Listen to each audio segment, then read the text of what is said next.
What is going on, Texas Longhorn football fans? It is Anwar Richardson and Travis Gailey. They are at day 2 of SEC Media Days here in Nashville, Tennessee. Travis, it's been raining outside, kind of putting a little damper on a little bit things for you today. Yeah, I mean, sure. Yeah, it's a damper out there. It's wet, it's nasty, but you know what? When you're talking football, everything comes up sunshiny. That was corny. That was horrible. Hey, make sure you guys hit the like button, hit that subscribe button for us, man. Make sure you like some of these videos out there. I was hoping that weather, so it would be better for Travis here for his Nashville experience, but nonetheless, we'll march on. We will absolutely move on. Like I said, day 2, and we'll start to kind of talk about some of the main things and the main topics from today. As you guys can see, we are actually on Radio Row.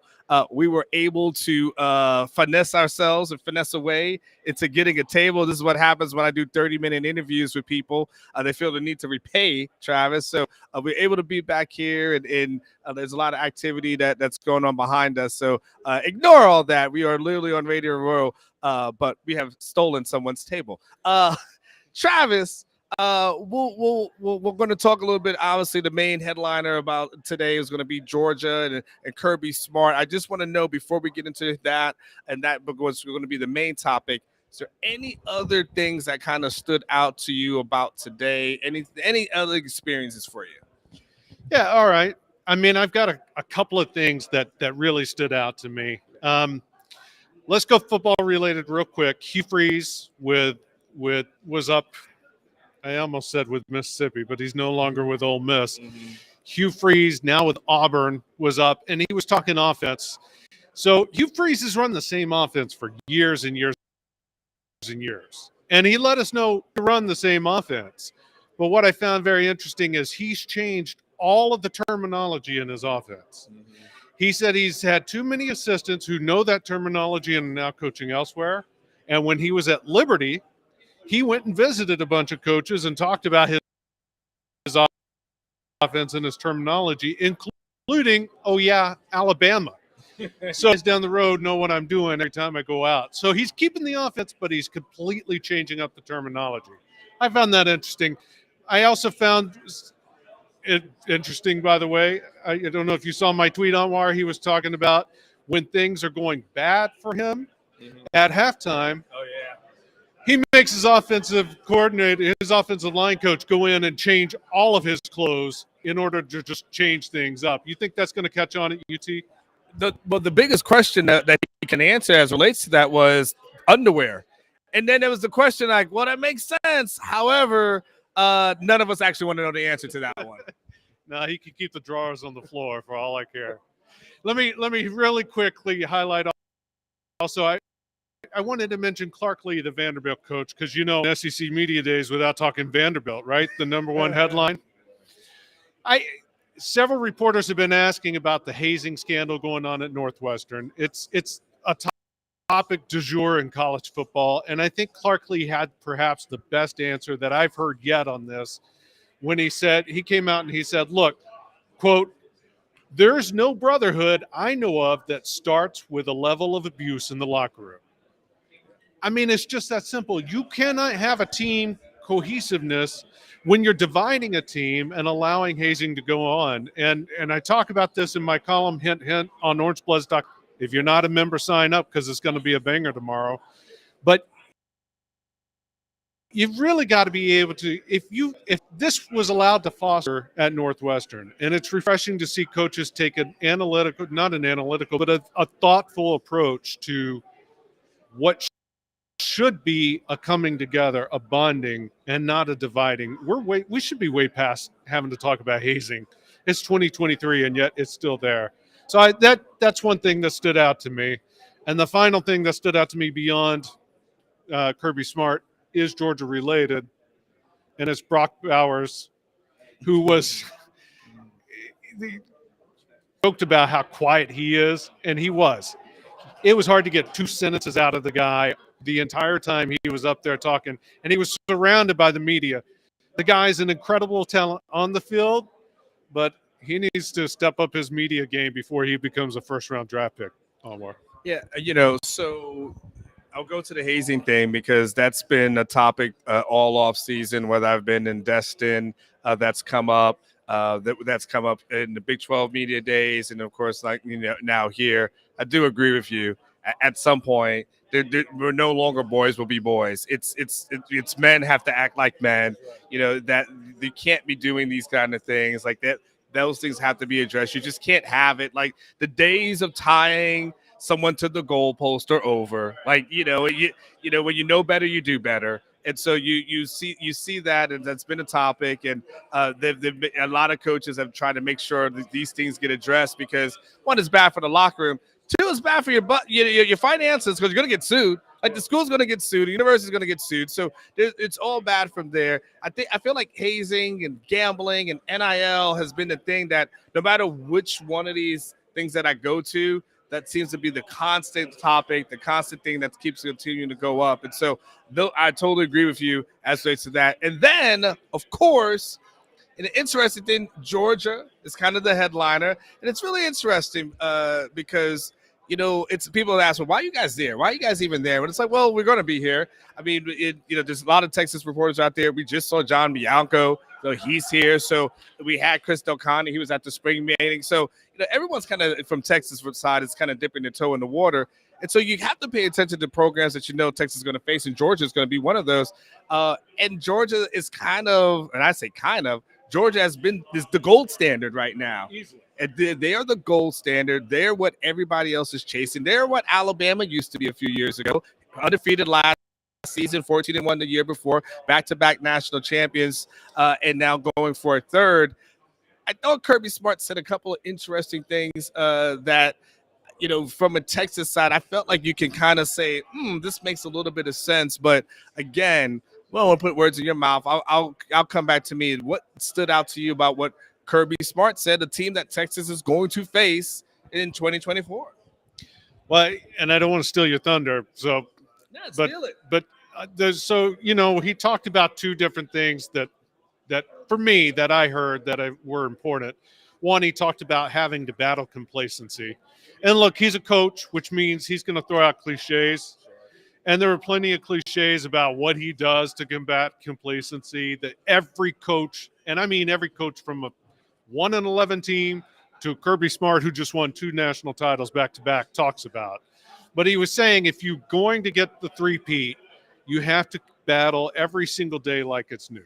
And obviously that's true, right? I mean, we all know that, but I still think it's important to note that the first thing he said is you have to acknowledge complacency. Now, a lot of coaches would just say, oh, no, that's, they put their head in the sand and just move on. But he is at least acknowledging that it is there. It is a thing that he does need to address to his team. Did that sink through? I don't know. I mean, maybe they just flew right by it going 100 miles per hour. Who knows? But the other thing I thought was critical about this, by the way, is he mentioned every single staff member from last year's team is back. And best ways to battle complacency is consistency. It's not it hasn't happened in a long time, probably maybe since the 2005 Texas National Championship team, that you've seen all the staff members return the next year. Because usually when you win big, these guys are getting promoted, right? Offensive coordinators become head coaches, defensive coordinators become head coaches, linebacker coaches move up. I mean, that's just the nature of the beast. That didn't happen this year at Georgia. They're all working for a three-peat, which hasn't happened since I think somebody mentioned in there today, like the 1935 Minnesota team. So it's been a minute, right? So those were the things that stood out to me as complacency and consistency. By the way, Paul, you did make me laugh with your comment out there about not getting a second mic until you're SEC. You're absolutely correct. We will get better, with these things. We're in a lot of different places. It's a lot of technical stuff. I can't really bore you with all that kind of stuff. The thing that is kind of the conversation, Travis, I was having with you, that kind of when I think about the Georgias of the world, and really specifically Georgia, more so than anything else, it makes me think about Texas. And the one thing I've heard about since I've been here is, Texas always gets the best shot of every team that they face. Texas always gets the best shot of every team that they face. And that always seems to be the excuse / the crux for the lack of success. And what I appreciated when I was listening to Kirby Smart is we know they are getting the best shot by every single team that they face. Like we know they have every team is circling Georgia on the calendar.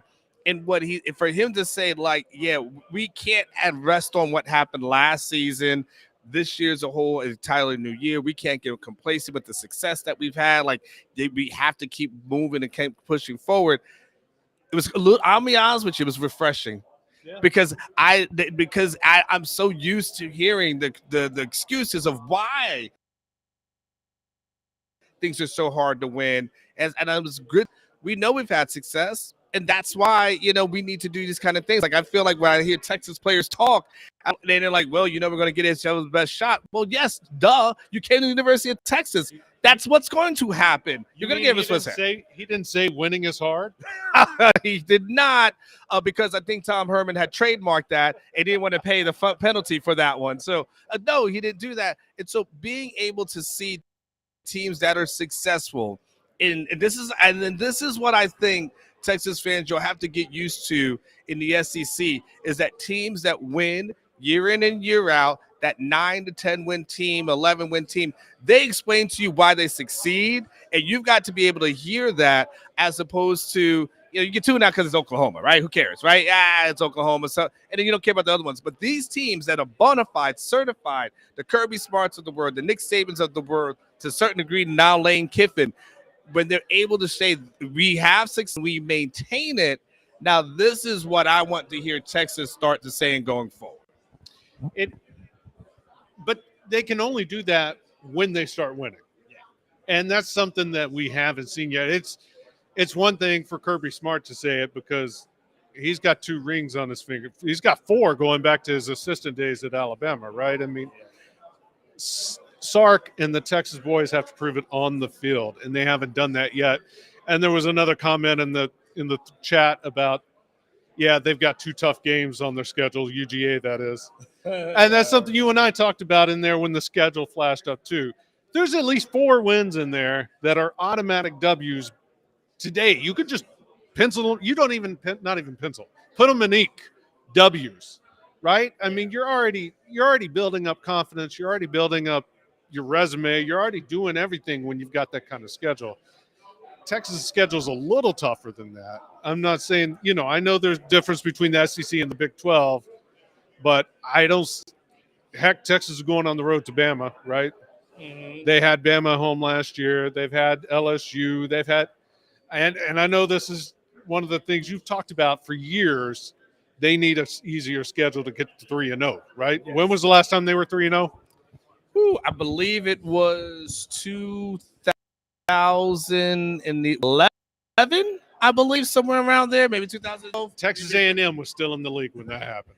Yeah, but listen, guys, before we go into this, like, to be clear, 29-1 over the last 2 years is not an accident. Okay, so let's not act like Georgia is just getting by. Like, like Georgia, we saw what they did against TCU. So let's not act like, oh, you know what, they just put against easy teams on it. And they put how many people into the NFL in the first round in the last 2 years? We're not saying that I'm just saying it does. It's nice to have that kind of schedule. Yes. Because this is what I've been saying is the blueprint, yes. Which is, listen, you don't need to schedule all these kills. And I know Texas fans want to push back on me. And I'm like, oh, if you're telling me that this formula that hasn't worked is better than the formula that's working, right. I don't know what we're talking about. If we're talking about the formula that's working, when we look at what when we look at Georgia's scheduling, when we look at Alabama's schedule, like, to a certain degree, Auburn, because I put their schedule as well. Like, when we look at what these teams are scheduled, look at what Ole Miss is scheduled. Like, all I'm saying is, hey, don't try to reinvent the wheel. Just do what's working for the teams that are being successful. And the SEC schedule is tough enough where you don't have to go out and say, I want to face every blue blood program that's out there. That's all. But I do appreciate, and it was a great conversation to listen to Kirby Smart, to be able to hear what he says as a guy who's on top tomorrow. would be the ultimate headliner, which would be Nick Saban, right? What if anything, as we get ready to wrap up, what if anything you feel like you want to hear from Nick Saban tomorrow? I'll go Texas specific. I mean, frankly, you're going to get a lot of good little nuggets from Nick Saban. I mean, he's great, but specifically, I want to hear from him. And if I get the chance, I'm going to ask the question. I want to know what he saw from Steve Sarkisian, the head coach, last year that was different than what he saw from Steve Sarkisian, the assistant, when he was working under Saban at Alabama. Because that was a tight-fought game. Mm-hmm. Clearly, Sark came with some stuff last year that Saban's going to have to be prepared for this year. So I kind of want to get at what is it that he saw that he wasn't expecting. Well, that's a damn good question, Travis. I'm impressed. I like that question. You better show up, because if you don't show up, I'm going to ask that one, and I'm going to take it like it's mine. So, yes, we're going to – obviously, tomorrow we'll be back. Alabama will be there. Actually, there's a bunch of teams that have faced Texas in the future. Do you remember the entire lineup, Travis? I don't put you on the spot. No. Okay. The other teams who haven't gone will be out there tomorrow. And again, I think we're going to have a little bit more of a Texas-centric kind of theme on there tomorrow. Like I said, we're going to have Nick Saban out there. We're going to have players that will break out. I think we're going to have a lot of good stuff, because obviously Texas plays Alabama in week 2. And by the way, I did an interview with Bama Online today. A great interview with Kyle Henderson. We're going to do some sharing, so that's going to be on their website, and then we're going to put it on ours. So we're going to Unc is doing a whole lot of different things out here. We're going to make sure we get that thing handled for you as well. So get ready for that. Get prepared for that. So Travis and I will be back tomorrow, right? Travis, you want to sign off? Any last things you want to say? No, I'm good. I'm still thinking about Hugh Offensive Coordinator's underwear. So it's time to go drink. Yes. On that note, hit like, hit subscribe, Texas Longhorn Football Channel. For the main man Travis, for the main man Blake, we will be back tomorrow. You guys take care.